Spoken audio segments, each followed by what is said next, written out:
At the Gingerbread Cottage in Victoria, British Columbia. Today I'm going to show you a very simple recipe.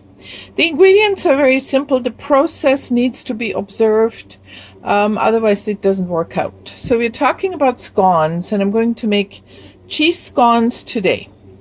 So first of all, we need a food processor. We put 2 cups of flour in the food processor, about a teaspoon of baking powder.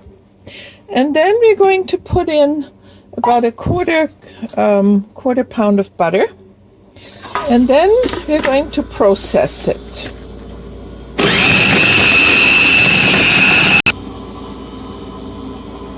So I want to show you, this here is just processed just a few turns. And you can see quite large pieces of butter.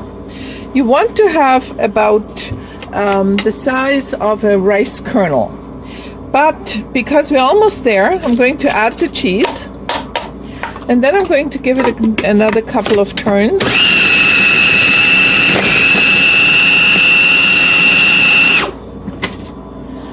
So look at this. Now we have the right size, and we can still see the cheese. So now we'll take it and we'll bring it over here to our workboard, and we'll put the mixture in a bowl, and we add to it. Now this is an interesting thing. You can either use milk.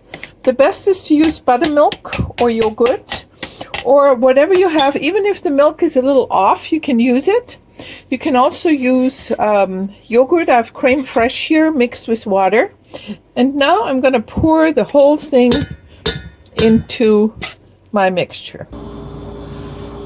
You need probably about 2.5–3 cups of flour, and you blend it quickly. And the milk has to be cold, or whatever you're using has to be cold. Then we turn it out onto a floured board. You can see this is done in minutes.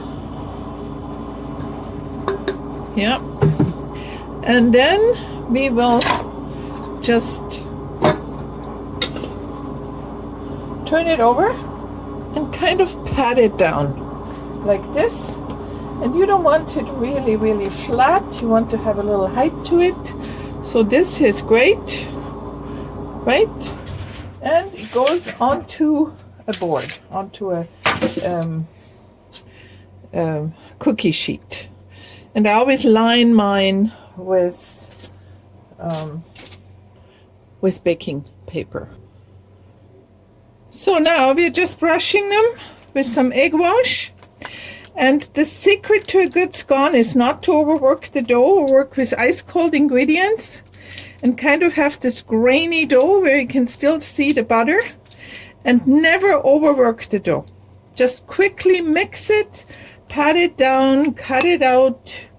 And so the secret of a good scone is not in the ingredients, it's how you handle your dough. Okay, so this is done, goes in the oven about 15–20 minutes, and then we'll see the results.